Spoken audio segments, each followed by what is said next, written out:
3 महामंत्र। ओम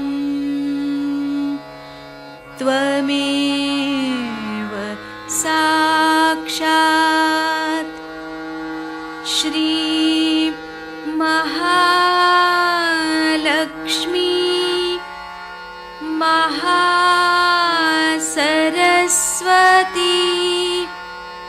महाकाली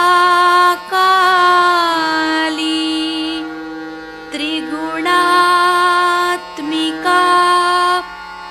कुंडलिनी साक्षात् श्री आदिशक्ति माताजी श्री निर्मला देव्यै नमो नमः। ॐ त्वमेव साक्षात् श्री कल्की साक्षात् श्री आदिशक्ति माताजी श्री निर्मला देव्यै नमो नमः। ॐ त्वमेव साक्षात् श्री कल्की साक्षात् श्री सहस्रार्य स्वामिनी मोक्षप्रदायिनी माताजी श्री निर्मला देव्यै नमो नमः। श्री गणेश मंत्र। ॐ त्वमेव साक्षात् श्री गणेश साक्षात् श्री आदिशक्ति माताजी श्री निर्मला देव्यै नमो नमः।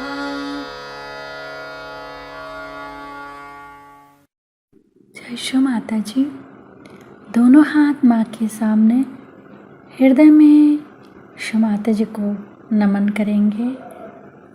श्री माता जी की छवि को अपने सेंटर हृदय पर स्थिर करेंगे।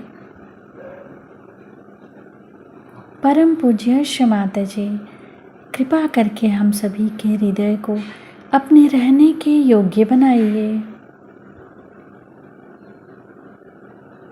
श्री माता जी, हम सबको क्षमा कर दीजिए, हम सभी अज्ञानी हैं।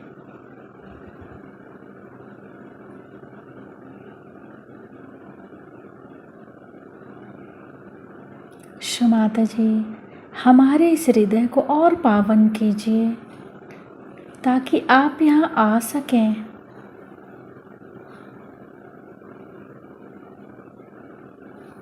माँ की छवि को सेंटर हृदय पे निरंतर देखते हुए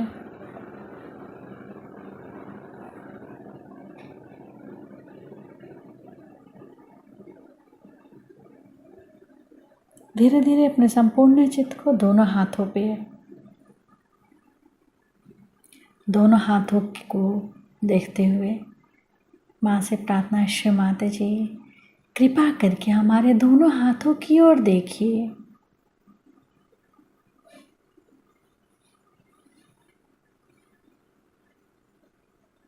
धीरे धीरे अपने संपूर्ण चित्त को सेंटर मूलाधार। सेंटर मूलाधार को अपने चित्त को वहाँ स्थिर करेंगे। शिव माता जी, आप ही तो श्री गौरी और गणेश हैं। कृपा करके हमारे अंदर श्री गणेश जी की निर्भयता दीजिए। शिव माता जी, हमारे अबोधिता और पवित्रता की रक्षा कीजिए।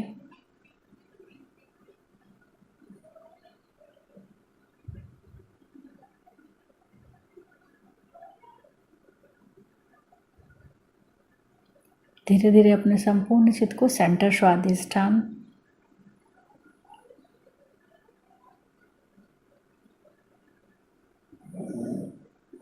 सेंटर नाभि, पूरा भवसागर,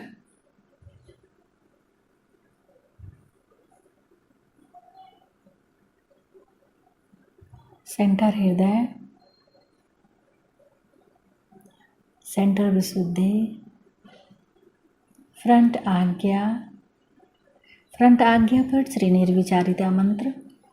ओम त्वमेव साक्षात् श्री निर्विचारिता साक्षात् श्री आदि शक्ति माता जी श्री निर्मला देव्यै नमो नमः।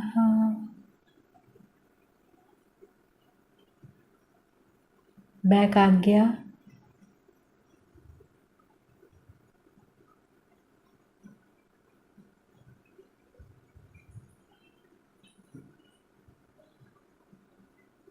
सहस्त्रार।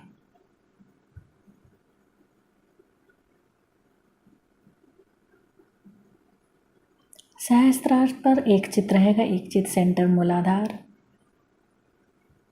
दोनों जगह एक साथ।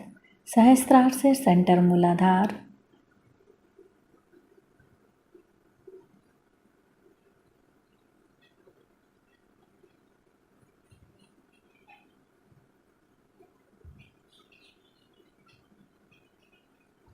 अब अपने संपूर्ण चित्त को सहस्त्रार पर रख के अमृतवाणी सुनेंगे। हाँ, सबसे पहले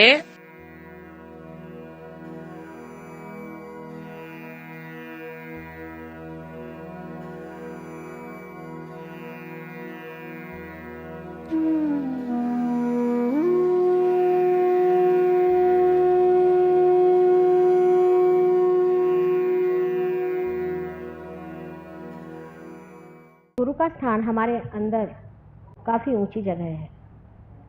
गुरु का स्थान हमारे अंदर स्थित है, कोई उसमें नई चीज़ करने की नहीं है। परमात्मा ने हमारा जो ये साधन बनाया हुआ है, ये जो इंस्ट्रूमेंट है, इसको बहुत सुंदरता से बनाया है। इसके एक एक चक्र जो कि हमारे लिए अदृश्य ही है लेकिन अंदर स्थित है और जिससे ये दृश्य जगत हमें जान पड़ता है, बहुत सुंदरता से रचे हुए हैं।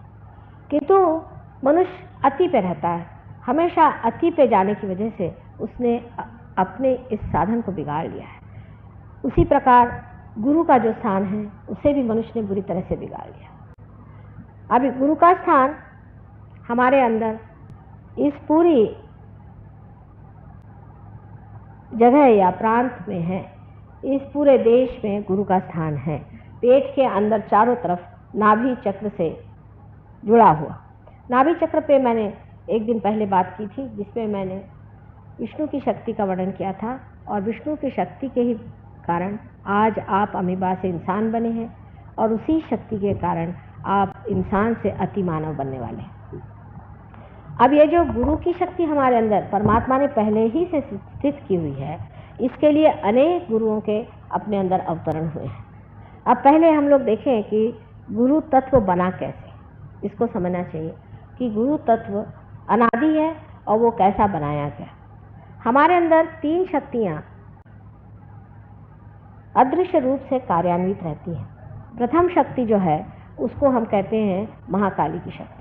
आप कहिए कि आपके अस्तित्व की शक्ति, जिससे आप में अस्तित्व है, इस सृष्टि में अस्तित्व है, इस संसार में अस्तित्व है, वो शक्ति महाकाली की है जो हमारे अंदर ईड़ा नाड़ी से चलती रहती है। इस ईड़ा नाड़ी का स्थान हमारे बाईं ओर, जिसे कहना चाहिए कि लेफ्ट साइड में रहता है, और लेफ्ट साइड की ईड़ा नाड़ी लेफ्ट साइड की सिंपैथेटिक नर्वस सिस्टम को चालित रखती है।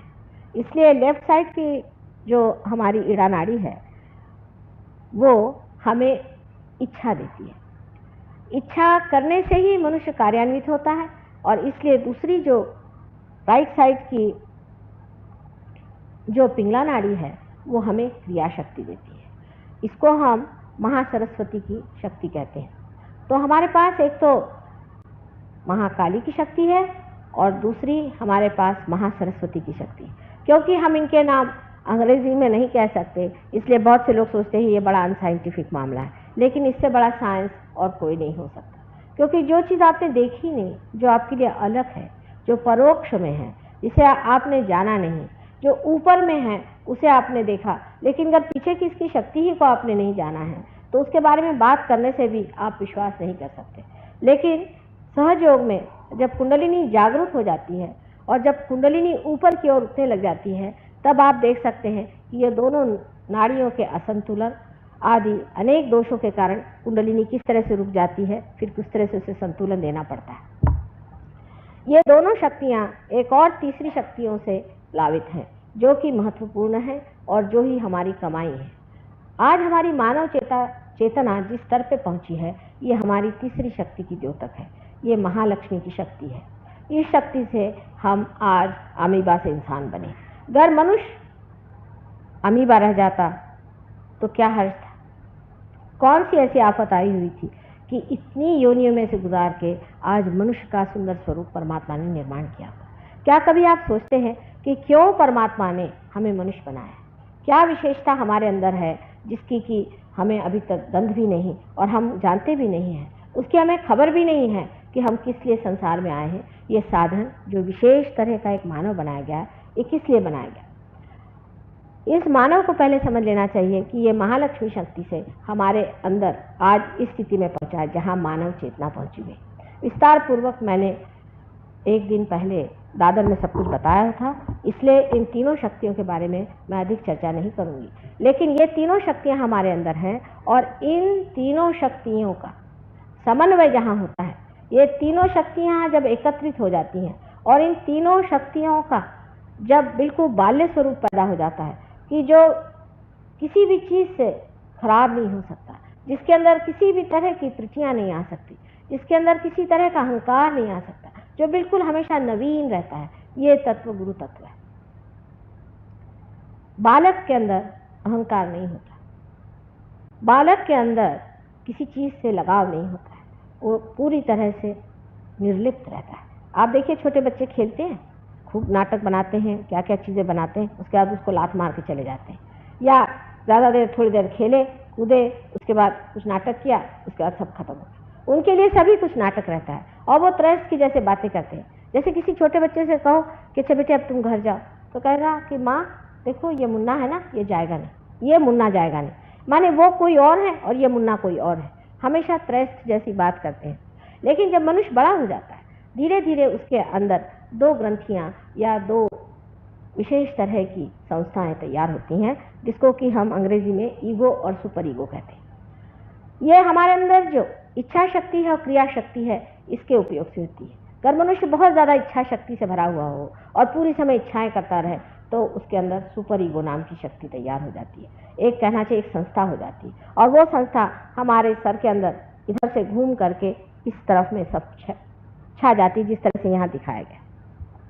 दूसरी संस्था हमारे अंदर क्रिया शक्ति से पैदा होती है, जिसे हम लोग अहंकार कहते हैं और अंग्रेजी में ईगो कहते हैं। ये हर इंसान में, जो इंसान कोई सा भी कार्य करता है, उसके अंदर पैदा हो जाती है। ये संस्था का मतलब ये है कि मनुष्य सोचता है मैंने ये काम किया, मैंने मकान बनाया, मैंने ये घर बनाया। उस चीज़ के प्रति एक तरह का कर्तापन जब आदमी में उभर आता है, उस कर्तापन से ही ये संस्था ईगो की तैयार हो जाती है। ये दोनों संस्थाएं जा करके जब सर के या मध्य भाग में, यहाँ फॉन्टेनेल बोन की एरिया में, यहाँ जा कर के एक के ऊपर एक ऐसे जम जाते हैं, तब यहाँ कैल्सिफिकेशन हो जाता है और हमारी तालू बचपन में कोई 3-4 साल की उम्र में पूरी तरह से भर जाती है। पर इसका पूरापन असल में जब हम भाषा खूब अच्छे से बोलने लग जाते हैं और भाषा पे प्रभुत्व पा लेते हैं तब अच्छे से जम जाता है। उसके भी अनेक कारण हैं, पर आज हम गुरु तत्व की बात कर रहे हैं। अब गुरु तत्व जो है ये इन तीनों शक्तियाँ, महाकाली, महालक्ष्मी, महासरस्वती, इन तीनों शक्तियों का समन्वय है और ये एकदम नूतन स्वरूप हमारे अंदर परमात्मा ने समाये हुए। आप तो जानते ही हैं कि दत्तात्रेय जी का जन्म किस तरह से हुआ था, उसके बारे में फिर से मुझे बताने का नहीं, लेकिन ये बात बिल्कुल सही है कि जिस तरह से तीनों शक्तियाँ ब्रह्मा विष्णु महेश जब पावित्र के सामने जाकर खड़ी हो गई तो उस पावित्र ने उनको वो नूतनता, वो उनका भोलापन दे दिया। वो भोलापन से भरी हुई ये तीनों शक्तियाँ जो हैं वो एक दत्तात्रेय जी के अंदर समाई हुई हैं और वो हमारे पेट में कहना चाहिए, जिसे हम भवसागर कहते हैं, उसमें समाई हुई है। विराट के अंदर जो भवसागर है उसके अंदर ये शक्ति समाई है और ये अनेक बार जन्म लेती है। जैसे आदिकाल से आदिनाथ ये भी इसी शक्ति के अवतार थे। एक ही शक्ति है, वो अनेक बार जन्म लेती है। आदिनाथ जी जो कि अभी भी जैन लोग वगैरह उसका प्रार्थना करते हैं और उनको मानते हैं, लेकिन वो जानते नहीं कि ये शक्ति का अर्थ क्या है। सबसे पहली चीज़ इस शक्ति में ये है कि ये शक्ति में कोई धर्मांधता नहीं, सन्यासी की कोई जात नहीं होती, कोई वर्ण नहीं होता है। वो सन्यासी का मतलब ऐसा है कि वो सब जाति धर्म सबको मानता है और अगर कोई भी गुरु अपने को किसी एक विशेष धर्म का अभिनेता समझे तो समझ लेना चाहिए कि ये गुरु नहीं। गुरुत्व की पहली शक्ति यह है कि उसके अंदर सर्वधर्म का जो कुछ भी निचोड़ है, इसेंस है, उसकी जो नूतनता है, उसका जो भोलापन है, वो उसके अंदर भरा होना चाहिए। कोई भी मनुष्य अपने को किसी धर्म गुरु के नाम से सामने आता है तो समझ लेना चाहिए कि ये एक झूठा आदमी है और इसके पीछे का जो धर्म है वो भी महाझूठा है। इसका आपको उदाहरण हम बता सकते हैं सहयोग में, बहुत आसानी से आप समझ सकते हैं। एक महाशय हैं, हमसे मिलने आए थे जब हम लंदन में थे, तो कहने लगे कि माँ मेरे पेट का कैंसर है, मुझे ठीक कर दिया। वो स्वयं मुसलमान है, ईरान के रहने वाले डॉक्टर। मैंने उससे पूछा कि तुम्हारा किस पर विश्वास है, तो कहने मोहम्मद साहब पे। मैंने कहा कि क्या सिर्फ मोहम्मद साहब पे? कहने हाँ। और किसी पे नहीं? कहने किसी और पे नहीं मेरा। तो मैंने कहा मैं तुम्हारे पेट का कैंसर नहीं ठीक कर सकता, मुझे माफ़ करो, क्योंकि पेट का कैंसर इस तरह के धर्मांधता से होता है कि एक मोहम्मद साहब मात्र हैं। मोहम्मद साहब हैं, ये भी दत्तात्रेय के ही अवतरण है पूर्णतया और कुछ नहीं। मतलब ये कि वो स्वयं साक्षात दत्तात्रेय, इसमें कोई शंका की बात नहीं, लेकिन वही एक अवतरण नहीं है, इसलिए मोहम्मद साहब ही उनके पेट में जाकर गुस्से हो। समझ लीजिए आप इस देश के प्रेसिडेंट हैं और आप अगर महाराष्ट्र में आए तो लोग आपका आदर करें क्योंकि आप प्रेसिडेंट हैं, पर अगर आप बंगाल में जाएं और आपका आदर नहीं हो तो क्या प्रेसिडेंट साहब आपसे नाराज नहीं हो जाए? उसी प्रकार ये एक ही शक्ति अनेक बार जन्म में आती है और जब ये अनेक बार जन्म में आती है, हालांकि उसके नाम अलग होते हैं, उसकी जगह अलग होती है, जिस तरह की ज़रूरत होती है उसी प्रकार ये शक्ति संसार में जन्म लेती है। लेकिन इसका कभी भी अर्थ ये नहीं करना चाहिए कि वो एक शक्ति आई उसके बाद कोई शक्ति नहीं आई। जिस प्रकार कि हम लोग हमेशा करते रहते कि एक गुरु को मान लिया फिर और गुरु हो ही नहीं सकते। अब इन महाशय जी जिनको कि बुरी तरह से तकलीफ थी पेट की, ये 2-3 दिन बाद फिर आए, कहले माँ इसको तो ठीक करना ही होगा। मैंने कहा अगर ठीक करना है तो तुम्हें दत्तात्रेय जी को मानना पड़ेगा, नानक जी को मानना पड़ेगा। वो कहा अच्छा जो भी कहोगी वो मानूंगा मैं। फिर मैंने उनसे कहा कि अब तुम प्रार्थना करो नानक जी से कि मुझे क्षमा करें, मोहम्मद साहब से भी प्रार्थना करो कि मुझे क्षमा करें, और उसके बाद उनका कैंसर भी ठीक हो। आपको आश्चर्य होगा कि आजकल इतनी संस्थाएं पॉलिटिकल भी, राजनैतिक आदि बन जाती हैं जिसमें लोग ये सिखाते हैं कि इनके धर्मगुरु खराब हैं, उनके धर्मगुरु खराब। वास्तविकता ये है कि इनके जितने भी फॉलोअर्स हैं और जो डिसाइपल्स हैं जो अपने एक धर्म के कहते हैं, मुसलमान उतने ही बुरे हैं जितने हिंदू, हिंदू उतने ही बुरे हैं जितने ईसाई, और ईसाई उतने ही बुरे हैं जितने और धर्म के लोग। इनके जितने भी डिसाइपल्स हैं इन्होंने अपने गुरु को पहचाना नहीं और उनके कहने के अनुसार बिल्कुल नहीं चलते। इसका एक उदाहरण मैं आपसे दे सकती हूँ कि समझ लीजिए कि ईसाई लोग, ईसा मसीह ने अगर कोई बात खास कर कही होगी तो ये कि तुम लोग किसी भी मृत चीज़ के पीछे में मत, और भूत पिशाच आदि चीज़ों के पीछे में तो बिल्कुल नहीं जाना। किसी भी तरह से आपको चाहिए कि आप भूत पिशाच आदि जो कुछ डेड है उसे दूर रहें। इतनी खोल के बात मेरे ख्याल से जितनी ईसा मसीह ने बताई है सिर्फ नानक साहब ने बताई। इतनी खोल के बात बताने पर भी आप किसी भी ईसाई धर्म को जानने वाले या धर्म को पालन करने वाले या किसी भी राष्ट्र में जाके देखो तो आपको आश्चर्य होगा। लंदन में जहाँ मैं रहती हूँ, हर एक चर्च के अंदर में नीचे मुर्दे गाड़े पड़े, आप वहाँ पाँव रखिए तो आपके पैर चटके खाते। हर एक चर्च के अंदर, मंदिर के अंदर उन्होंने मुर्दों गाड़ के रखे। जिस चीज को बिल्कुल मना किया गया था उसी को बराबर ये लोग करते। अब आप हिंदुओं की अकल देखिए, हिंदुओं की अकल उससे भी बढ़ के हिंदुओं के लिए बताया गया था कि सर्वधर्म एक ही है। इतना नहीं तो इतना भी बताया गया था कि तुम्हारे अंदर, सबके अंदर एक ही आत्मा का वास है, एक ही परमेश्वर का प्रतिबिंब जो आत्मा है, सबके अंदर एक आत्मा का वास है। अभी जाति पाति लेकर के झगड़ा करने वाले हिंदुओं से बढ़ के तो कोई, जब सबके ही अंदर एक ही आत्मा का वास है और जब ये भी बताया गया कि तुम्हारा पुनर्जन्म होता है, तब आज आप हिंदू हैं तो कल मुसलमान होंगे, कल मुसलमान है तो परसों ईसाई होंगे, नहीं तो आप कल चमार भी हो सकते हैं और नहीं तो आप और भी निम्न श्रेणी के हो सकते हैं। बड़े अपने को बड़े बड़े कहने वाले लोग जो कि अपने को बहुत सोचते हैं कि हम बड़े भारी हिंदू हैं, उनका व्यवहार ऐसा है कि चमारों से भी बदतर, उनसे शूद्रों से भी शूद्र, अति शूद्रों जैसे वो लोग आप देखते हैं जो मंदिरों में बैठ करके वहाँ दक्षिणा वगैरह लेते हैं। उनके बारे में आप अगर देखें तो आपको विश्वास नहीं होगा कि इनका और परमेश्वर का कहीं संबंध भी है, कि ये परमेश्वर के दुश्मन यहाँ बैठे।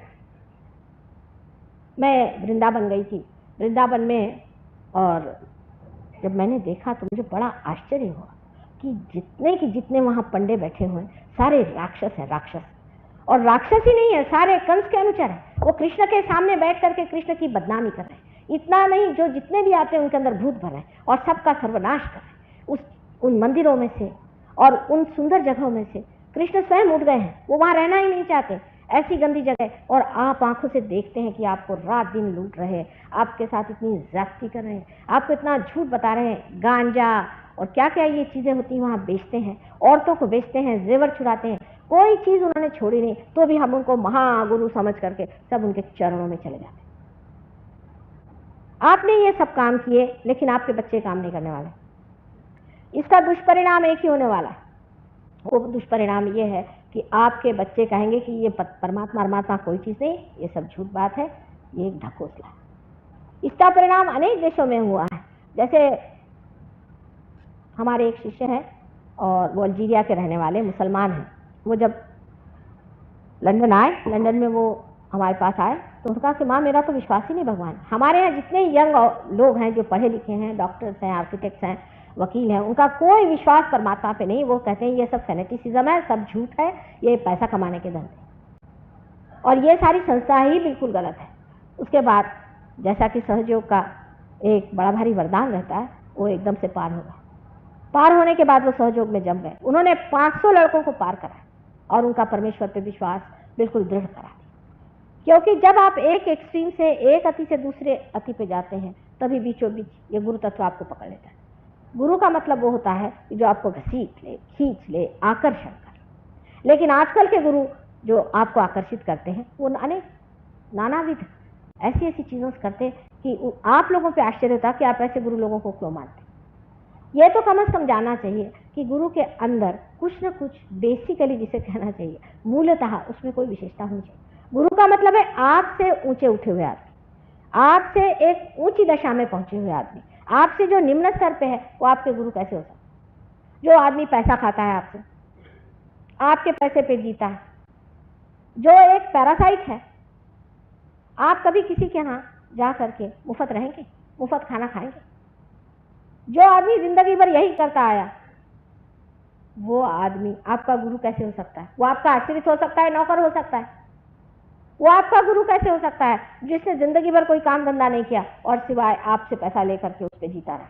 इस तरह के पैरासाइट आप सुबह से शाम तक पालते रहते और उनके गुरु मान्यता मान करके और उनके लिए दुनिया भर की चीज़ें आप वहाँ भेजा करते हैं और उनको पूरी तरह से पूरी करते हैं। यहाँ तक इस चीज़ का पहुँच गया है मामला कि कुछ कुछ गुरु तो ये है कि अपने को सोने में, तो कभी हीरे में, तो कभी किसी चीज़ में तौल लेते हैं और वो सारा तौल अपने पास लेकर के कहते हैं कि जो कुछ तुम मुझे दोगे वो तुमको परमात्मा के पास मिलेगा। इस तरह की झूठी बातें अपने समाज में इतनी सुशिक्षित होते हुए भी हम लोग मान लेते हैं।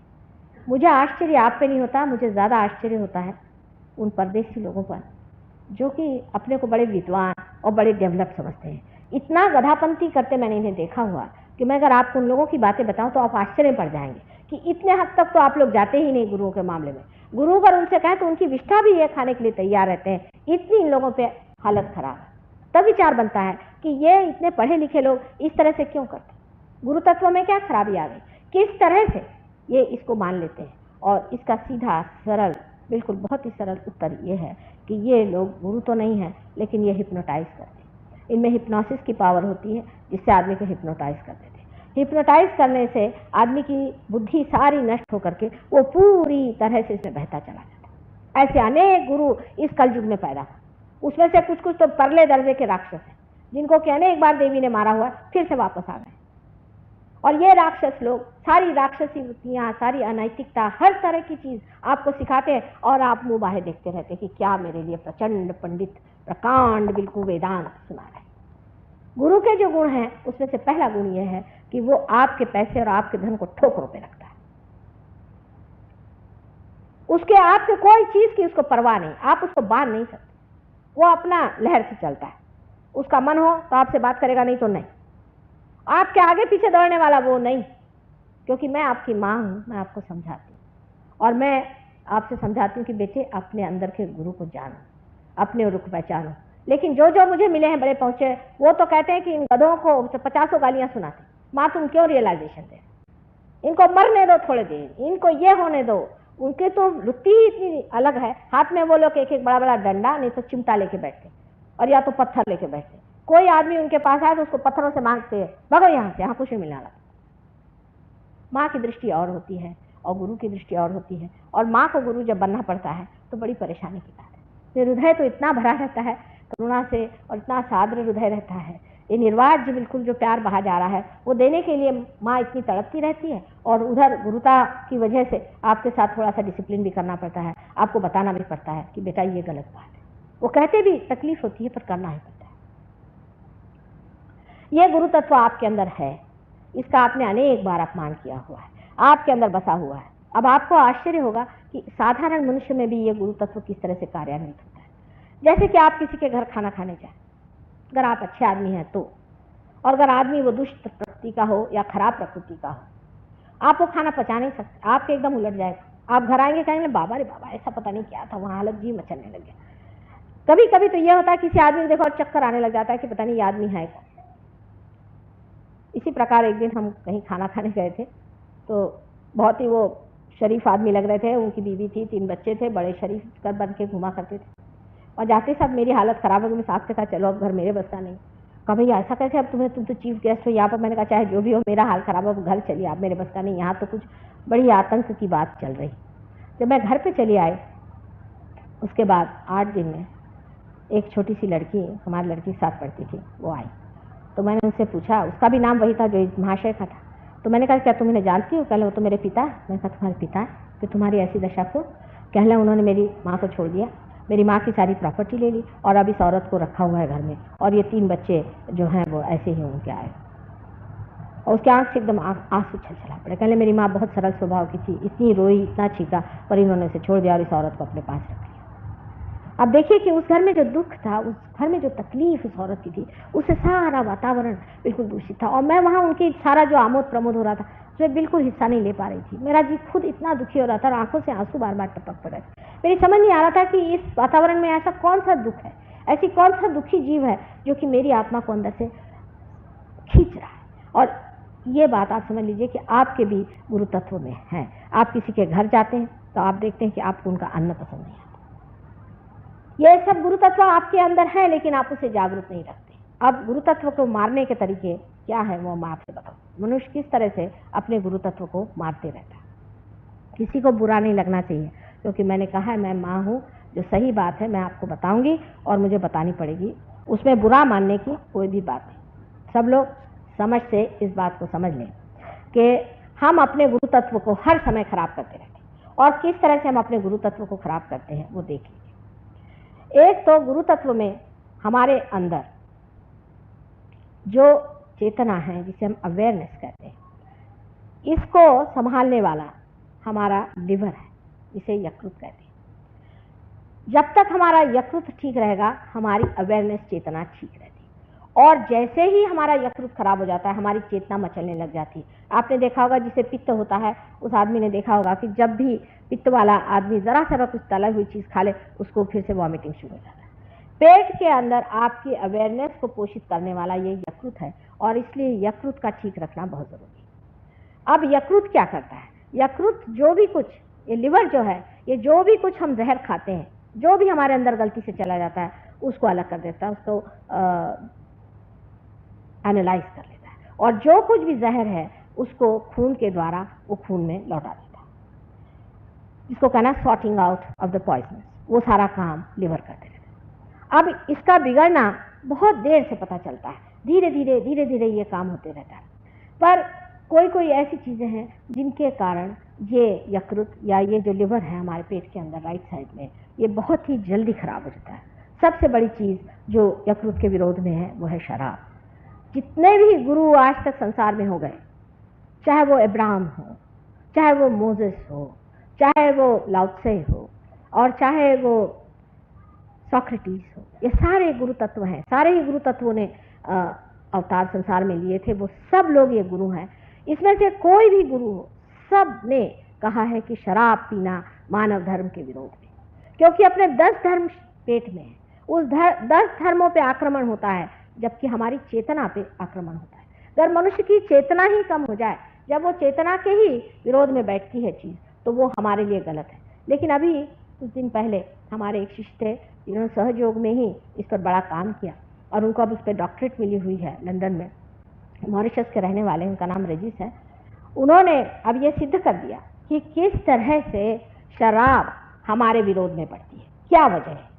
अब ये बहुत ही सूक्ष्म चीज है, इसे आप समझ लें कि हाइड्रोजन ऑक्सीजन से बना हुआ पानी का एक परमाणु है, हाइड्रोजन और ऑक्सीजन। उसमें से ऑक्सीजन एक है उस परमाणु में, और 2 हाइड्रोजन के अणु हैं। इस प्रकार 3 अणुओं से बना हुआ एक परमाणु है। अब जब न्यूट्रल स्टेट में रहता है तो ऑक्सीजन बीच में रहता है, दोनों साइड में हाइड्रोजन रहता है। जब रक्त का पानी जब हमारे लिवर के पास जाता है, तब लिवर से ये जो पानी है, ये जो कुछ भी उसके अंदर बसा हुआ जहर है, पॉइजन है, उसे खींच लेता है। अगर न्यूट्रल स्टेट में रहा तो बहुत ही आसान, लेकिन जबकि समझ लीजिए ये लिवर है, और लिवर में ऐसे न्यूट्रल स्टेट में वो आ जाए तो वो ले सकता है, लेकिन अगर समझ लीजिए इस तरह से हो जाए तो कुछ भी रिसीव नहीं कर पाता। जब आप शराब पीते हैं तो शराब के फर्मेंटेशन के प्रेशर की वजह से ऑक्सीजन नीचे आ जाता है और हाइड्रोजन ऐसा आ जाता है, और ये कुछ भी रिसेप्शन नहीं हो पाता, कुछ भी ले नहीं पाता, कुछ भी स्वीकार नहीं कर पाता। इसके कारण उसके अंदर का जो पॉइजन है वो वैसे ही बना रहता है। लेकिन आपने देखा होगा कि कोई आदमी शराब पीता है लेकिन उसे टेम्परेचर नहीं आता। अगर आदमी शराब पीने से उसे टेम्परेचर नहीं आता, उसके अंदर की जो हीट है वो सिर्फ लिवर में या किसी न किसी ऑर्गन में जमा होती रहती है। लेकिन जो पानी है, जो कि हमारे खून में बहुत ही ज़रूरी चीज़ है, वो पानी इस तरह से हो जाने की वजह से वो उसको शोषण नहीं कर पाता, और हर एक जितने भी ऑर्गन्स हमारे बॉडी के हैं, पहले तो लिवर चौपट होता है, उसके बाद हर एक ऑर्गन धीरे धीरे वो सब में गर्मी आने लग जाती है, और ऐसा आदमी गर्मी से झुलसते जाता है। लिवर भी यही चीज़ होती है, ऐसा नहीं है, सारे ही ऑर्गन्स में थोड़ा थोड़ा होता है। अब यही बात बढ़ करके बहुत बड़ी हालत में कैंसर में होती है। कैंसर में भी ऑक्सीजन और हाइड्रोजन दोनों इस तरह से हो जाते हैं, बहुत ही इस तरह से हो जाते हैं जिससे रिसेप्शन नहीं होता है, और इसीलिए आपने देखा कि कैंसर के पेशेंट्स को जब तक बिल्कुल बुरी हालत ना हो जाए बुखार नहीं आता। मुंह पे चट्टे आएंगे, काले चट्टे हो जाएंगे, बदन पे चट्टे आएंगे, तरह तरह की चीज़ें होंगी, गर्मी बदन में लगेगी, बहुत ज़्यादा गर्मी लगेगी, लेकिन उसको टेम्परेचर नहीं। अब ये बात जब उसने पता लगाई, आप सोचिए कि इंग्लैंड यूनिवर्सिटी ने उसे डॉक्टरेट दे दी। अब ये बात निर्विवाद है, चाहे आप बुरा माने चाहे भला माने, कि शराब पीने से आपकी चेतना तो कम होती है लेकिन आपके अंदर का पॉइजन बना रहता है। और दूसरी बात उससे ये होती है कि आपकी जो आर्टरीज है, आर्टरीज का भी पॉइजन आप खींच नहीं पाते, और क्योंकि इस तरह से हाइड्रोजन का जो इस तरह से झुकाव हो जाता है, उसके कारण एक हार्डनिंग जिसे कहते हैं वो आर्टरीज में हो जाती है, और वो हार्डनिंग जो हो जाती है इसकी वजह से आर्टरीज जो है वो शराबी आदमी की एकदम फ्लेक्सिबल नहीं रहती, इसलिए उसका खून नहीं सरकता, और उसको ऐसी ऐसी बीमारियां होती हैं जैसे कि हार्ट और हार्ट के अलावा जिसे कहना चाहिए गैंग्रीन आदि, जिसमें कि खून जाकर एक जगह जम जाए और ये सड़ जाए, फिर ये सड़ जाए। माने इतनी दुर्दशा करने की क्या ज़रूरत है। वास्तविकता शराब चीज़ जो है, फर्मेंटेड शराब जिसे कहते हैं, एक तो होता है कि वाइन, वो तो बहुत अच्छी चीज़ है कि जिसमें कि फर्मेंटेशन नहीं हुआ, जो कि सिर्फ रस हो द्राक्ष का, वो तो वाइन हो। पर जो जिसको हम लोग वाइन समझते हैं, वो जो अल्कोहलिक वाइन होता है, वो जो शराब होती है, उस शराब को परमात्मा ने इसलिए बनाया है अल्कोहल को कि कोई चीज़ को पॉलिश करने के लिए। हर एक चीज़ को पॉलिश करना हो, जैसे आपको डायमंड्स उसको पॉलिश करना हो तो आप जिन से करिए, कोई चीज़ को पॉलिश करना तो स्पिरिट से करिए, ये पॉलिश है। और यही पॉलिश जा करके हमारे आर्टरीज में जब जमते जाता है तो हार्डनिंग ऑफ द आर्टरीज तो होगी। भगवान ने कोई पीने के लिए शराब नहीं बनाई थी, लेकिन मनुष्य का दिमाग जो है बंदर के जैसा है, उसको समझ में नहीं आता है कि कहाँ क्या चीज़ करनी चाहिए। अब वो जा करके ज़रूर शराब पिएगा। शराब पीने को उसको कहीं कहा नहीं था, पता नहीं उसको कहाँ से एक को मिल गया, उसने अपना शराब लेना शुरू कर दिया, शराब पे शराब पीने लग गया, उसकी जो आर्टरीज थी वो थिकनिंग होने लग गई। और उसमें मज़ा इसलिए आता है कि आदमी की जो चेतना है वही गुम हो जाए। मनुष्य को यह इसलिए अच्छा लगता है कि उसकी चेतना गुम हो जाए, क्योंकि वो अपने को देख नहीं पाता, वो अपने को समझ नहीं पाता, असलियत से भागता है, वो असत्य पे रहना चाहता है। सत्य क्योंकि उसको लगता बड़ा भयंकर है, भयानक है। ऐसी बात नहीं, सत्य अत्यंत सुंदर है, अत्यंत सुंदर है, अत्यंत मनमोहक है और बहुत ही शांतिदायक और सारे सुखों का आगर सत्य है। लेकिन अभी आप उस हालत में हैं कि न तो आपने सत्य पाया है और न तो आप असत्य में, जो आप बीच की हालत में मानव दशा में आ गए हैं। इसीलिए प्रश्न आया, इसीलिए इन गुरुओं का जन्म हुआ कि आपको समझाएं कि ये बीच की हालत में आज आप पैदा हुए हैं। इसमें इतनी घबराने की बात नहीं, इसमें समतोल रहे, अति पे न जाओ, असंतुलन पे मत जाओ, अपना जीवन अच्छा बनाओ, अपने जीवन में, वैवाहिक जीवन में नम्रता से रहो, अपने घर में और अपने व्यवहार में, अपने समाज में सबका विचार रख के संतुलन के साथ रहो। यह नहीं कि एक आदमी बहुत ज़्यादा रईस हो गया, एक आदमी है कि बहुत ज़्यादा बलवान हो गया, दूसरा आदमी है कि उसने बहुत ज़्यादा यश प्राप्ति कर ली। क्योंकि जो नेचर है, जो निसर्ग है, उसके अंदर कोई भी चीज़ बहुत ज़्यादा नहीं होती। आप कभी नहीं सुनिएगा कि एक आदमी की ऊंचाई 60 फुट हो गई, कभी नहीं सुनिएगा कि एक पेड़ कहीं जा करके 200 फीट का हो। आम का पेड़ उसकी साधारण जो हाइट होगी उतनी रहे। ऐसे मानव की भी जो कुछ हर एक चीज़ की फ्लाइट है, जो कुछ उसकी उड़ान है, वो भी एक हद तक होनी चाहिए। जो आदमी अपने को कंपटीशन में डाल करके इस तरह से पागल जैसे दौड़ता है, उसका वही हाल हो जाता है जो आज वेस्टर्न कंट्रीज का हो गया। एकदम पागल है, पागल। उनको तो मैं देखती हूँ तो मुझे आश्चर्य होता है कि इनमें से आधे तो पागल खाने जाने लायक है। तो अभी मैंने स्टैटिस्टिक पढ़ा कि आधे तो है ही स्किज़ोफ्रेनिक, आधे वहाँ के लोग 50% लोग स्किज़ोफ्रेनिक है। अब आप उनसे क्या सीखने वाले हैं? क्या आपको सबको पागल खाने में जाने का? ये जो कंपटीशन का लाइफ लगा दिया है, इससे मनुष्य जो है हमेशा असमाधानी रहेगा और असमाधान से वो प्रगति उस ओर कर रहा है जहाँ पूरी तरह का सर्वनाश।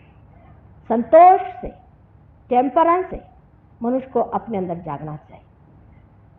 ये जो गुरु का स्थान है, ये धर्म का स्थान है। धर्म माने जिस पर हम धारणा करे हुए हैं, जिससे हम मनुष्य जानेंगे।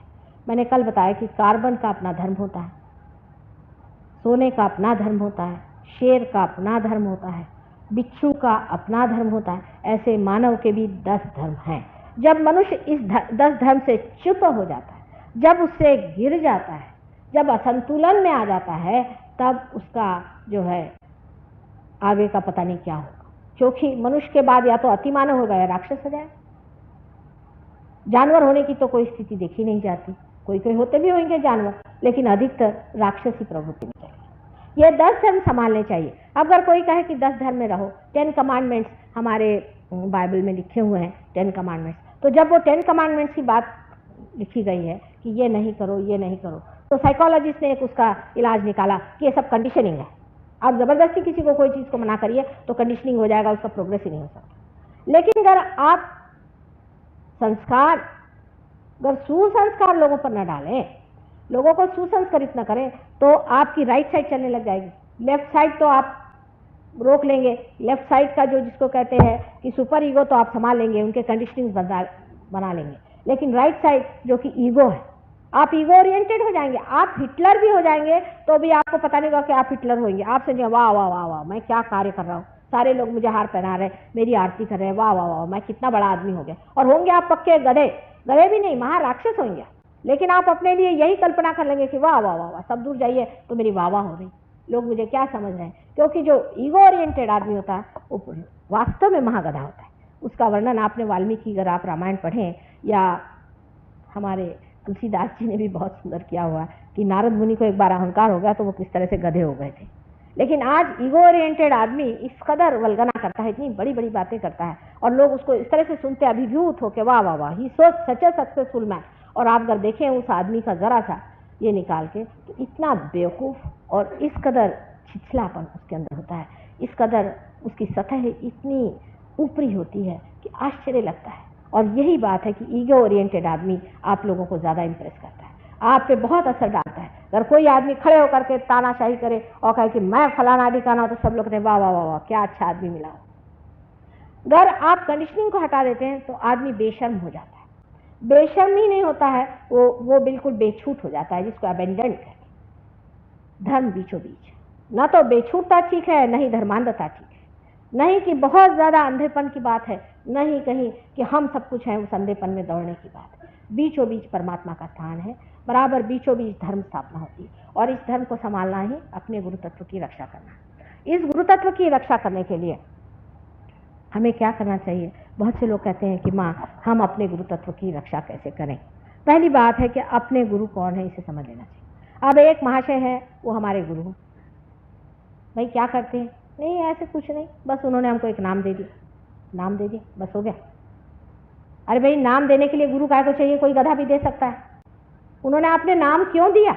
कोई आपका वो चक्र खराब है क्या? आपका कोई प्रदेश खराब है कि वहाँ के राज्य का नाम आपको दे दिया? नहीं, उन्होंने राम का नाम दे दिया, हम राम का नाम जपते। राम कोई आपके नौकर है क्या आप उठे सुठे राम का नाम लीजिए?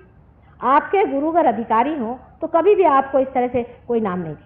पहली चीज, कोई गुरु अगर आपको नाम दे तो आप समझ लीजिए कि सबसे गलत बात है।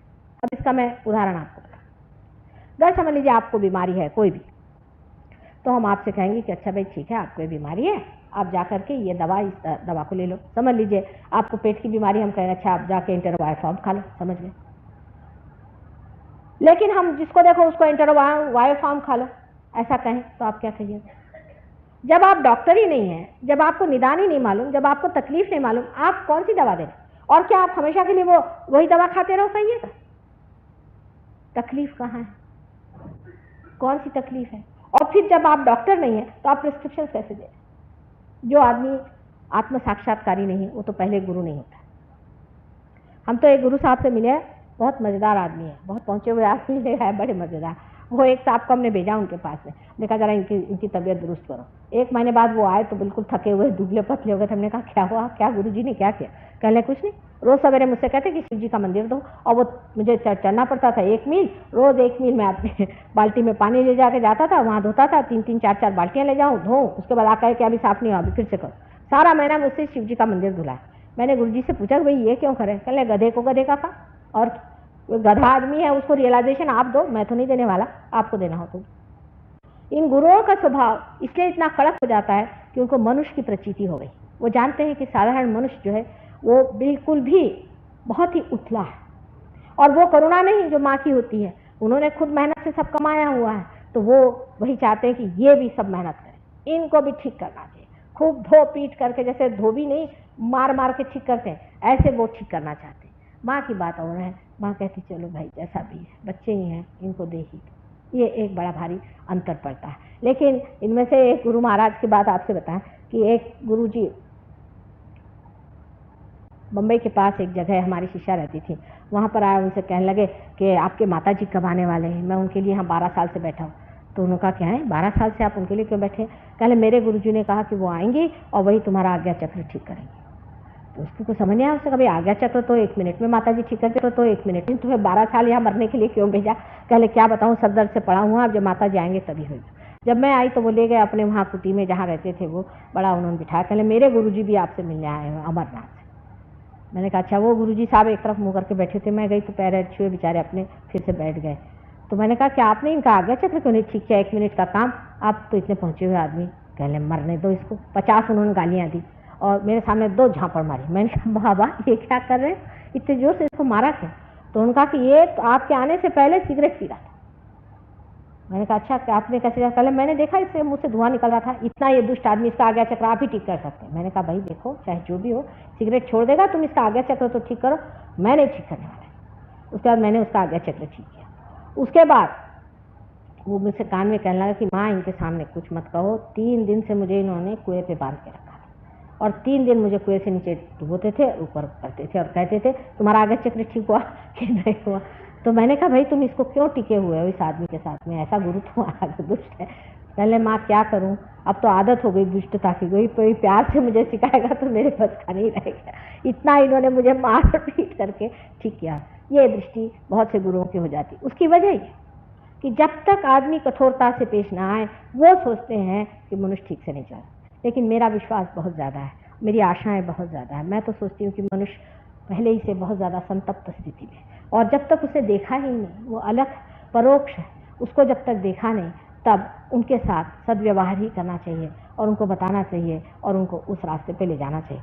अनेक गुरु जो संसार में आए जिन्होंने हमारा मार्ग अपनाया, जैसा मेरा मार्ग है, ज्ञानेश्वर जी थे, या हमारे यहाँ तुकाराम जी हो गए, हमारे यहाँ नामदेव हो गए, वैसे ही नानक जी हो गए, कबीरदास जी हो गए। इन लोगों ने संसार में रह करके लोगों की सेवा की और उनको धर्म सिखाया। उन सब के साथ बहुत जाती, सबको इस तरह से सताया गया, मारा गया, पीटा गया, उनको खाने को नहीं, उनको भूखो रखा। ज्ञानेश्वर जी की तो बात सुनती हूँ तो मुझे लगता है कि कैसे लोग इसको कर पाए, इतनी ज्यादती उनके साथ लोगों ने कैसी की, इतनी क्रूरता उनके साथ करी है, और आज उनकी पालकी लेकर के घूम रहे।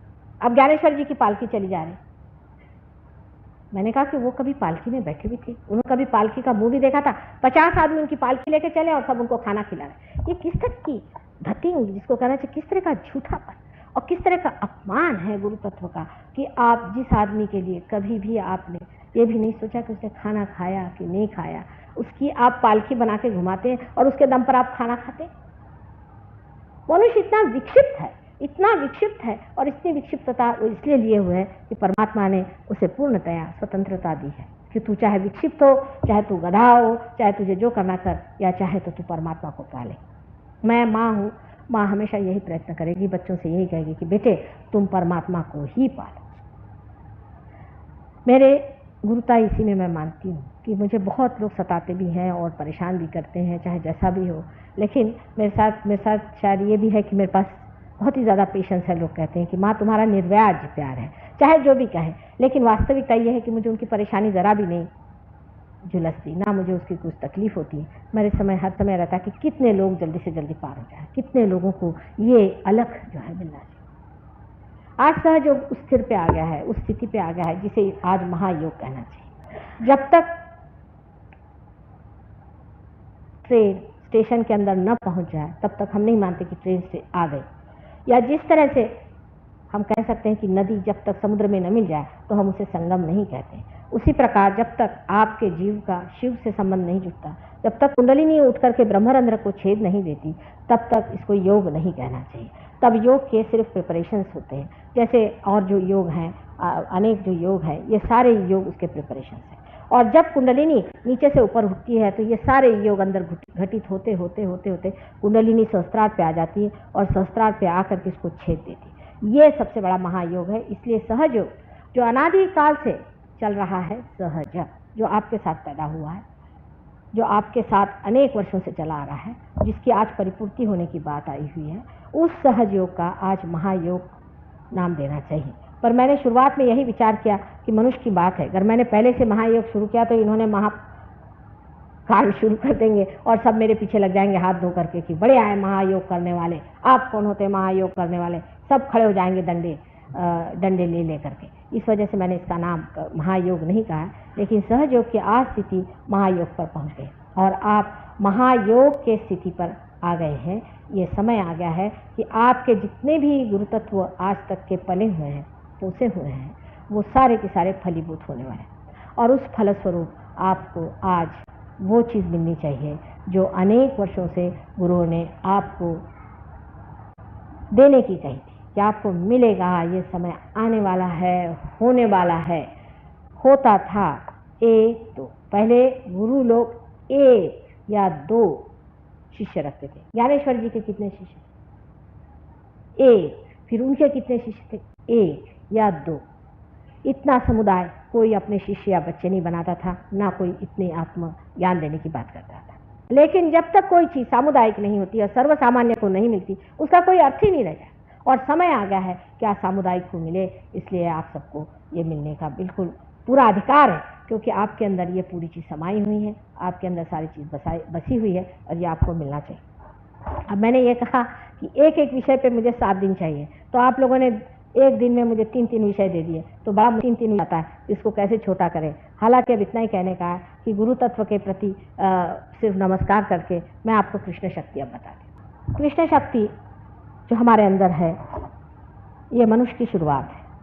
मनुष्य ने जब अपनी गर्दन ऊपर की, तब उसके अंदर इस चक्र की स्थिति बनी है, जिसको कि हम विशुद्धि चक्र कहते हैं, जिसके अंदर 16 पंखुड़ियाँ हैं, जो कि हमारे पीछे के हिस्से में, यहाँ पर अगर आप गर्दन के पीछे के हिस्से में देखें तो इस जगह पे वो है। जहाँ मनुष्य ने अपनी गर्दन उठा ली और सर सीधी गर्दन कर ली, वहाँ पर कृष्ण शक्ति जागृत हो गई। अब कृष्ण की शक्ति जो है, ये समझना चाहिए कि इवोल्यूशन की परिपूर्णता है। पहले तो हम अमीबा थे, वहाँ से मछली, कछुआ वगैरह होते हुए हम राम, और राम से आगे कृष्ण तक पहुँच गए। कृष्ण ये संपूर्ण शक्ति है, विराट। जब आपकी कृष्ण शक्ति जागृत हो जाती है, तब आपका संबंध विराट से होता है। माने जिसको कि अंग्रेजी में मैक्रोकोज्म और माइक्रोकोज्म कहते हैं, जिसे समष्टि और व्यक्ति इस तरह से कहा जाता है। उस समष्टि में आप समा जाते हैं, आपकी व्यक्ति उससे कनेक्टेड हो जाती है, ये कृष्ण शक्ति से होती है। इसीलिए मेरा प्रोग्राम चलते वक्त मैं आपसे कहती हूँ, इस तरह से आप मेरे और हाथ करें। इस तरह से हाथ करके अगर आप लोग बैठे रहें, तो ये कृष्ण शक्ति आपके अंदर यहाँ पर जागृत हो जाएगी और आपका संबंध जो है वो विराट से हो जाएगा। विराट की शक्ति जो है, उसका नाम विराट आंगना है। वो शक्ति सब दूर हमारे अंदर समाई हुई है। और जिस वक्त आपको ये शक्ति मिल जाती है, जब आप कृष्ण की शक्ति को पा लेते हैं, तब आपके अंदर में साक्षित्व आ जाता है। माने ये कि आप किसी भी चीज़ को एक नाटक की तरह देखते हैं। वास्तविक है भी एक नाटक, एक लीला है। कृष्ण ने ही इसको लीला माना। राम ने जब नाटक किया था तो ऐसा दिखाया जैसे माने उसमें बहे गए थे, लेकिन कृष्ण की सिर्फ लीला थी, इसीलिए उनको पूर्ण अवतार कहते हैं। जब मनुष्य पूर्णत्व को आ जाता है, तब सारे संसार की ओर वो देखता है कि एक नाटक चला, ये पागलों जैसे लोग कूद रहे हैं, उसमें वो भ्रमता नहीं, उसमें वो दुखी नहीं होता, उसमें वो सुखी नहीं होता, लेकिन आनंद की भावना में, जो कि एक भावना है, उसमें समाये रहता है। ये श्री कृष्ण की शक्ति है। श्री कृष्ण की शक्ति के हम 2 अंग करते हैं, एक तो लेफ्ट और राइट, और एक सेंटर। सेंटर की जो शक्ति है वो विराट की ओर ले जाती है। लेफ्ट और राइट की शक्ति में से जो लेफ्ट की शक्ति, जिस आदमी के मन में बहुत ज़्यादा गिल्ट हो जाए और जो सोचे कि भाई मैंने बड़ी गलती कर दी, मेरी बड़ी गलत बात हो गई, मैंने बड़ा गलत काम कर दिया और मुझे ऐसा नहीं करना चाहिए था, ये फैशन आजकल उधर बहुत है। जबकि आप डेवलपमेंट पे पहुंच जाते हैं, बहुत ज़्यादा डेवलपमेंट हो जाता है, तब आप में ये चीज़ सेटिंग हो जाती है।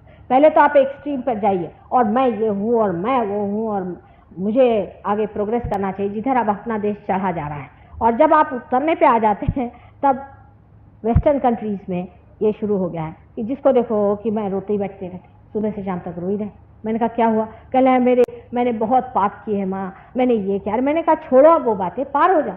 तो वो रोते रहेंगे उसी चीज़ को, रात दिन उन लोग का रोना सुन सुन के आदमी परेशान हो जाए। इतने रोते हैं वो लोग कि आश्चर्य होता है। यानी बहुत से तो लोग ये हैं कि वो सोचते हैं कि हमारे पूर्वजों ने जा करके हिंदुस्तान जैसे योग भूमि पर आक्रमण किया। आजकल के वहाँ के जो नवयुवक है बहुत और तरह के हैं। जिन अंग्रेज़ों को हमने पहले देखा था वो और हैं और ये दूसरे। अब ये लेफ्ट साइड में जब जाने लग जाते हैं, विशेषता इसमें मनुष्य मादक वस्तु लेने लग जाता है, क्योंकि उसको ऐसा लगता है कि मैंने ये गलती करी, मैंने वो गलती करी, अब मैंने ये पाप किया है, मैंने ये झूठ बोला है, मुझे ये नहीं बोलना चाहिए, तो मादकता लेने लगता है। इसमें से एक वस्तु है हमारे यहाँ बहुत ज़्यादा जो चलती, सिगरेट और बीड़ी।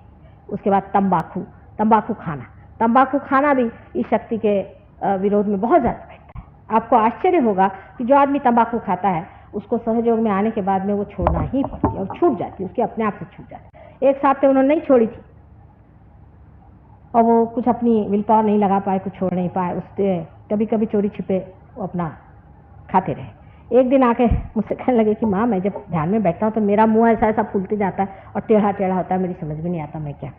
मैंने कहा आप मुझे मालूम है क्या बात है, आप अपनी तंबाकू छोड़ दीजिए, आज वचन दीजिए आप तंबाकू छोड़ दें। उस दिन हुआ कि उनका ये चक्र जो लेफ्ट साइड का है ये खुल गया और तब से उनकी कुंडलिनी ठीक से चलने लगी। अब इसी प्रकार आपने देखा है कि वेस्टर्न कंट्रीज़ में लोग क्योंकि ईगो ओरिएंटेड बहुत थे, पहले बहुत ईगोइस्टिकल बातें करी, वॉर किया, दुनिया भर के लोगों को मारा और अपना साम्राज्य फैलाया, सब किया। अब जो एक हद को पहुंच गए तो वहाँ से जो पेंडुलम चला तो दूसरे हद को चले गए। अब वहाँ जाकर के कहते रे बाप रे हम क्या कर चुके। तो अब कैसे करें, हम इतने खराब, हम इतने बुरे, ये जब दिखाई दिया तो चलो शराब पियो, शराब नहीं तो ये तंबाकू खाओ, नहीं तो किसी तरह से वहाँ से भागना शुरू करें। अब तंबाकू चीज़ जो है वो कोई पीने पाने के लिए भगवान ने नहीं बनाई है। आदमी की अकल इतनी, क्या बताऊँ मैं आपसे, ये पीने पाने के लिए बनाई नहीं है। भगवान ने तंबाकू जो चीज़ बनाई हुई है ये तो इंसेक्टिसाइड है, इंसेक्ट्स को मारने के लिए बनाई। आप लोगों ने उसको पता नहीं कहाँ से जला लिया और शुरू कर दिया कि तंबाकू करें, लेकिन तंबाकू बड़ी हानिकारक चीज़ है। और तंबाकू से जो है और हमारा गुरुतत्व भी खराब हो जाता है, क्योंकि पेट में जाती है और हमारे लिवर वगैरह सबको खराब कर देती है। और वो गुरुतत्व जो है वो हमारे सागर में भरा हुआ है, जो सागर है वो हमारा गुरु है। जब कभी भी हम गुरु तत्व के खिलाफ चलते हैं तो सागर एकदम बिगड़ जाता है और बिगड़ करके तहस नहस करना शुरू कर देता है। जब मैं एक बार वहाँ गई थी गुंटूर में, आंध्र के लोग थे, मैंने उनसे कहा कि आप यहाँ पर मेहरबानी से ये जो तंबाकू लगा रहे हो ये मत लगाओ। कहने लगे कि हम अपने देश वालों को नहीं देते, हम तो सारे बाहर भेजते हैं। मैंने कहा तुम्हारे देश वाले, यहाँ आंध्र के लोग भी, जो गरीब लोग यहाँ आंध्र के लोग ऐसे लोग हैं, वो खूब खाते हैं और काली विद्या करते हैं, और तुम लोग इसको एक्सपोर्ट करके और सोचते बड़ा धर्म कार्य कर रहे हैं। तो कहने लगे कि नहीं माँ, इसके बगैर तो हम लोग मर जाएंगे। मैंने कहा कोई नहीं मरने वाले, आप यहाँ कपास लगाइए और कपास से ठीक हो जाएगा। कुछ उनमें से वाकई में सूदने लोग थे, उन्होंने कहा अच्छा माँ कपास लगाएं, हम कपास की शुरुआत करेंगे, और वो काफ़ी बिजनेस उनका होगा। लेकिन मैंने जब 2-3 बार कहा, टेप पर भी मेरा है, तो फिर एक दिन जब वो बहुत मुझसे डिस्कस करने लगे, मैंने कहा खबरदार अब ज़्यादा मत डिस्कस करो, अगर तुमने ऐसा किया तो ये समुद्र जो है ये तुम पे बिगड़ेगा। आपको मालूम है उसी के बाद आंध्र में कितनी जोर की तूफान आए थे और कितने ही लोग तहस नहस हो गए और उनको पता नहीं चला कि वो कहाँ रहे। हमेशा उस साइड में हमेशा आपने देखा कि समुद्र के बड़े बड़े तूफान आते हैं और लोग उसमें सत्यानाश हो जाते हैं। पर किसी से कहो कि तुम तंबाकू लगाना बंद करो, या अशुभ चीज़ है, तो कोई सुनने को तैयार। अब वो वहाँ पर सब खारी ज़मीन हो गई है, वहाँ तंबाकू लगा नहीं सकते, किसी तरह से तंबाकू बढ़ नहीं सकती, तो अब वो अपने नसीब को रो रहा है। सारा वो जो एरिया है वहाँ तंबाकू लगता है और वहाँ हमेशा बड़े बड़े, आप जानते हैं, साइक्लोन्स आते हैं और वहाँ मारते हैं। जिस दिन लोग इस चीज़ को समझ लें कि तंबाकू लगाने से और काली विद्या करने से समुद्र हमसे नाराज़ हो जाता है, उस दिन वो समझ जाएंगे कि कितना परमेश्वर का हमें आशीर्वाद है, कितने सुंदर हमारे पास ज़मीन है, उसका उपयोग हम कोई और चीज़ करने में करें। लेकिन मनुष्य को छोटी चीज़ में समाधान नहीं होता। वो चाहता है कि सारे संसार की जितनी भी संपत्ति है मैं ले लूँ, पर ये भी नहीं देखता कि जिसके पास है भी संपत्ति वो कौन बड़ा सुखी बैठा, वो कौन बड़ा आनंद में बैठा। तो ये लेफ्ट साइड की जो शक्ति है, जिसको कि हम विष्णु माया की शक्ति कहते हैं, ये बहन की शक्ति, श्री कृष्ण की बहन की शक्ति है। जो विष्णु माया आप जानते हैं, उनकी जो बहन मारी गई थी और जो आकाश में जा कर के जिसने आकाशवाणी की थी कि तुम्हारा अभी भी मारने वाला हत्यारा अभी भी जीवित है, वही विष्णु माया की शक्ति ये है। और ये बहन के रिश्तेदारी की बात है। अगर आपकी बहन बीमार हो तो आपका ये चक्र पकड़ जाए, आपके बहन पे कोई तकलीफ हो तो ये चक्र आपका पकड़ जाए। अगर आपकी रिश्तेदारी बहन के मामले में आप ठीक ना, मैंने अब किसी को बहन मानते और आपकी नज़र खराब, आजकल के लोगों के ये चक्र बहुत खराब रहता है, क्योंकि उनमें पवित्रता नहीं है। अपनी पत्नी के अलावा सब औरतों को अपनी बहन या माँ मानना चाहिए। ये जो शास्त्रों में लिखा है, लोग हंसते हैं, ये कैसे हो सकता है, मतलब ये तो हो ही नहीं सकता, क्योंकि सब लोग कुत्ते हो गए ना। कुत्तों को तो समझ में आती नहीं है बात कि इस तरह से भी कोई पावित्र होता है। आप करके देखिए कि सिर्फ आप अपनी पत्नी छोड़ करके किसी भी बहन औरत अपनी बहन और माँ माने, देखिए कितना संतोष आपके अंदर आएगा, कितनी आपके प्रॉब्लम सॉल्व हो जाएंगे, कितना समाज सुगठित हो जाएगा। अभी देखिए पहले के समाज में कितने ही लोग घर में आते थे, रहते थे, कोई प्रॉब्लम खड़ा नहीं होता था। विशेषता विलायत में देखिए, विलायत में यह हालत हो गई है कि हमारे एक शिष्य थे, उनकी उम्र सिर्फ 26 साल की थी, उनकी माँ की उम्र थी कोई समझ लीजिए 42 या 43 की रही होगी। उनके घर में इनके एक दोस्त साहब घर में रहने को आ गए, तो वो उनकी माँ उनके साथ भागे। वो साहब उनसे 24 साल की उम्र के थे, 2 साल छोटे थे, उनके साथ उनकी माँ भाग। मैंने किसी चीज़ का सेंस ऑफ प्रोपोर्शन ही नहीं रह गया। आप सोचिए कि लड़के का दोस्त घर में आए, वो माँ को लेके भाग।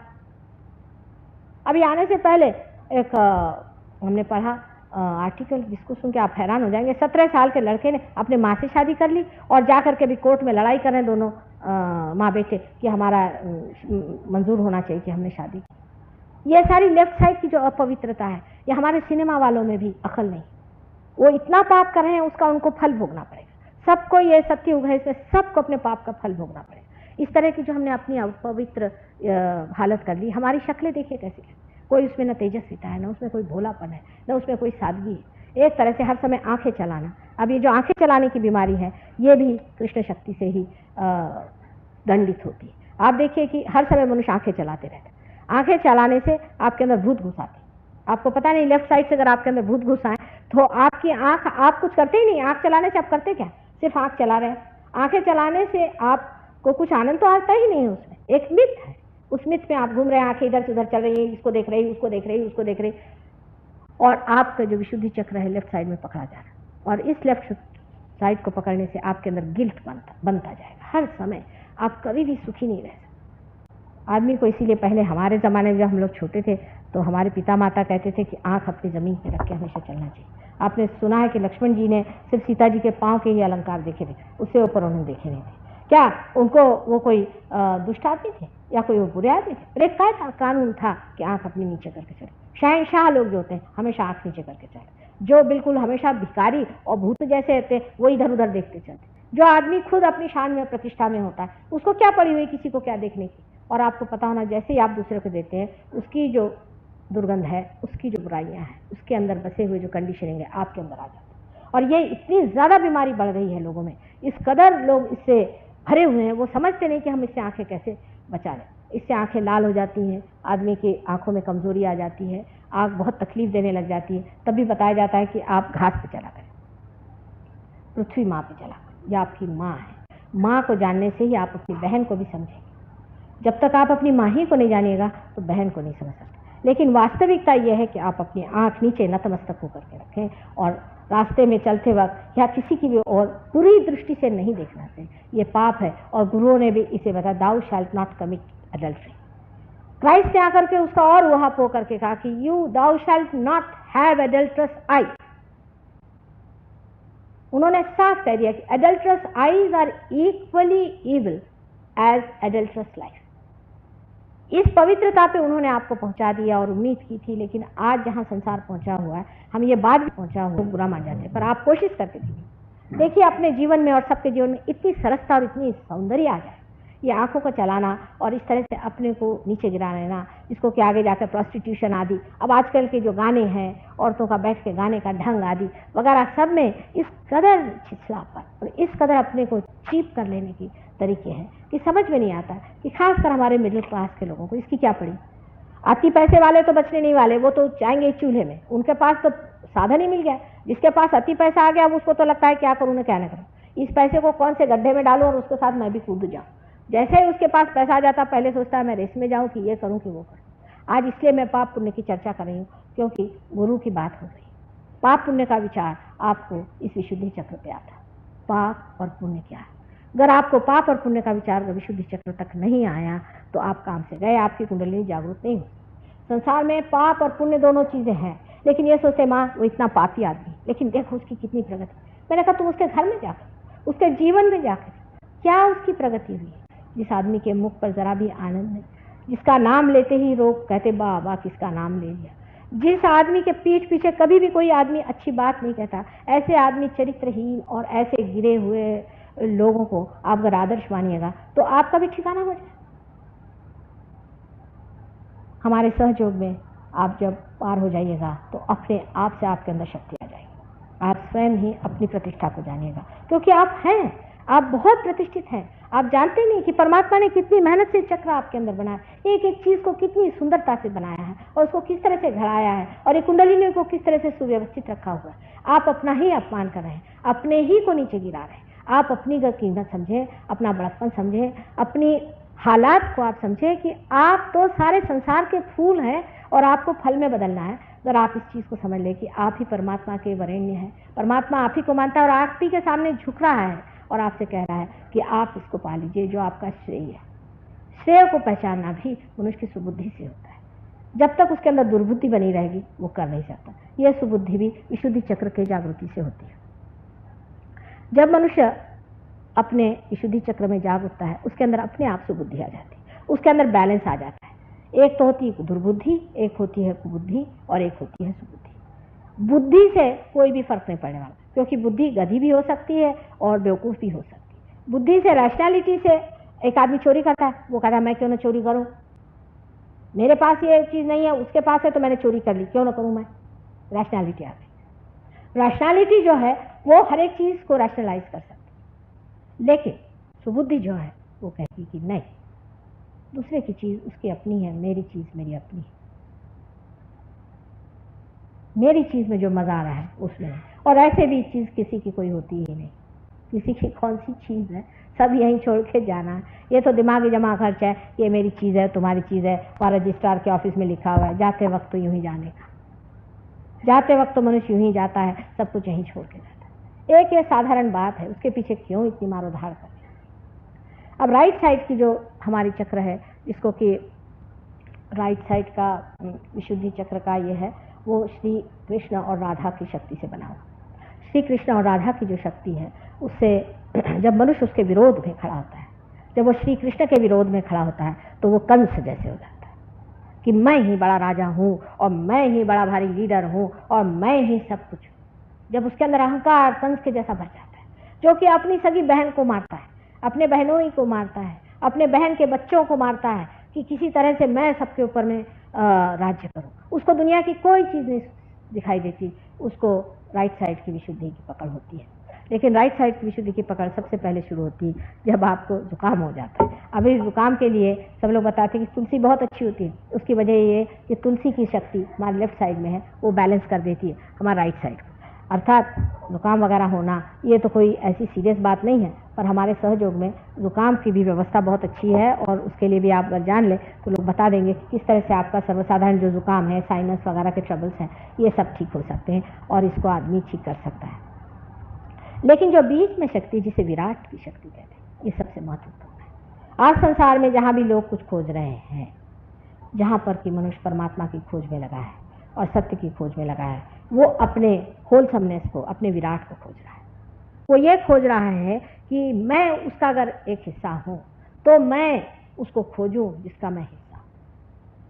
इसका मतलब ये है कि हमारे अंदर वो चीज़ जिसे सामूहिक चेतना कहते हैं, वो अभी तक आई नहीं। हम कहते हैं आप भाई हैं, आप बहनें हैं, बड़े बड़े लेक्चर देंगे, यूएन स्थापित हुआ है इसी बेसिस पे। माने इंसान का ऐसा है कि जो आगे होने वाला उसका नाटक पहले कर लेते, जैसे रिहर्सल ना हो। यूएन मुझे उसी तरह का एक रिहर्सल लगता है कि आप भी भाई हैं, आप बहन हैं, आप सब लोग भाई बहन हैं, सब लोग सामूहिक एक है। वास्तविक अभी तक ये सिर्फ झूठ बात है आपके लिए, हमारे लिए नहीं।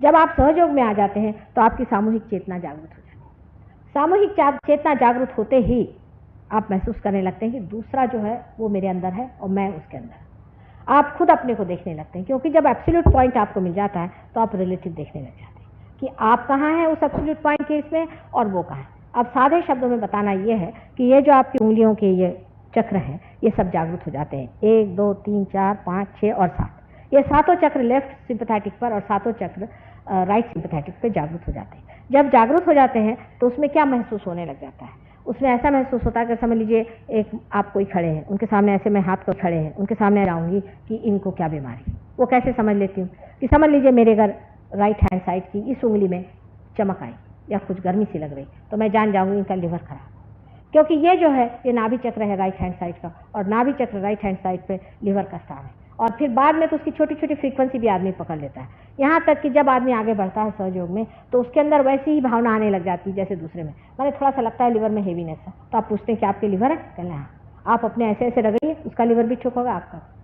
किसी आदमी का सर दर्द हो रहा है, आप उसके पास गए, आपके भी सर में थोड़ा सा भारीपन, कहना आपकी क्या सर दर्द हो रहा है? कहना हाँ। अच्छा, उन्होंने अपना सर ऐसे जरा सा ठीक कर लिया और उसके बाद में आप देखिएगा उनका सर दर्द ठीक हो जाएगा। माने कलेक्टिव कॉन्शियसनेस जो आपके अंदर आती है, ये सामूहिक चेतना आती है, ये सब्जेक्टिवली आती है, यानी ये असल में आती है, एक्चुअलाइजेशन होता है इसका। ये सिर्फ बातचीत नहीं होती, हो ही जाता है। आपका जो चेतना का स्तर है वो इस स्तर पे आ जाता है, एक नया आयाम उसके अंदर खुल जाता है जिसके अंदर आप सामूहिक चेतित हो जाते हैं। वो कहना नहीं पड़ता। एक छोटा सा बच्चा भी रियलाइजफुल होगा, वो भी बताएगा कि नानी इनको देखिए, इनके हार्ट में पकड़ा रहे, करिए उंगली पर पकड़े तो हार्ट आपका पकड़ रहा है, हार्ट पे प्रेशर है।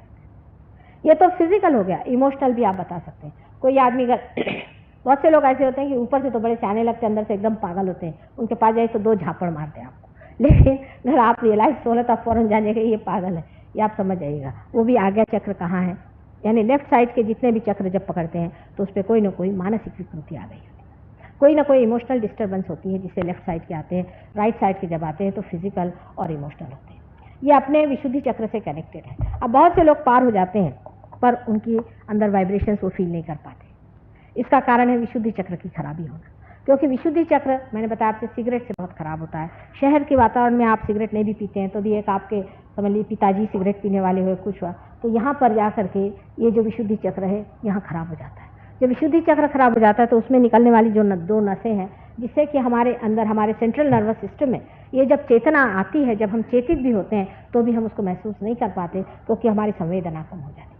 हमारी संवेदना इस चक्र से बढ़ सकती है अगर ये चक्र पूरी तरह से जागरूक हो। इस चक्र के भी मंत्र हैं, वो समझ लेना चाहिए। उस चक्र की जागृति करने के लिए जो मंत्र कहे गए हैं, बतलाए गए हैं, वो कहने से ये चक्र जागरूक होता है। पर सबसे कमाल का मंत्र जो विशुद्धि चक्र का है वो ये उंगलियां दोनों विशुद्धि चक्र की हैं। इसको कान में डाल करके अगर आप सर पीछे करें और अल्लाह अकबर 3 बार कहें तो आपका चक्र साफ हो जाता है, क्योंकि अकबर जो है वो विराट है। मोहम्मद साहब ने विराट की बात करी थी, कृष्ण की बात करी थी, लेकिन कौन सुनता है? उन्होंने जो भी कुछ आपको बताया कि इस तरह से हाथ करिए और फिर नमाज पढ़िए, सारा कुंडलिनी जागरण है। लेकिन इन मुसलमानों को जाके कोई बताए तो मुझे मारने को दौड़ेंगे। मोहम्मद साहब भी दत्तात्रेय, साक्षात दत्तात्रेय के अवतरण थे, और मैं कहती कि कुंडलिनी जागृति में जितना उन्होंने गहरा काम किया किसी ने। शैतान को कैसे निकालना चाहिए उन्होंने जो जो तरीके बताए, एक से एक अभिनव है, और अधिकतर सहयोग में हम इस्तेमाल उन्हें भी करते हैं, अधिकतर। हालांकि हमारे पास में आदि शंकराचार्य जैसे लोग हैं जिन्होंने कि बड़ी कमाल की चीज़ें लिख दी हैं, और जिसकी उनकी जो बारीकियां हैं उन सब बारीकियों को अगर आप फॉलो करें तो सहयोग में आप पूरी तरह से बिल्कुल स्थित हो जाते हैं। हमारे ऊपर अनेक उपकार इस देश पर इन संत साधुओं के और इन बड़े बड़े अवतारों के, ऐसे ऐसे महान अवतार जिस योग भूमि में हुए हैं, विशेषकर इस पुण्य भूमि में जिसे कि हम महाराष्ट्र कहते हैं। अनेक संत साधुओं ने अपना रक्त सिंचन किया, इतनी मेहनत आप लोगों पे की है कि ज़रा से इशारे पर आप लोग पार होते हैं। खासकर जब मैं गांव में जाती हूँ तो देखती हूँ कि हज़ारों के हज़ार तादाद में चल रहे थे। अब देखिए, आप ही देख सकते हैं कि हमारे लेक्चर ही में कितने लोग आए।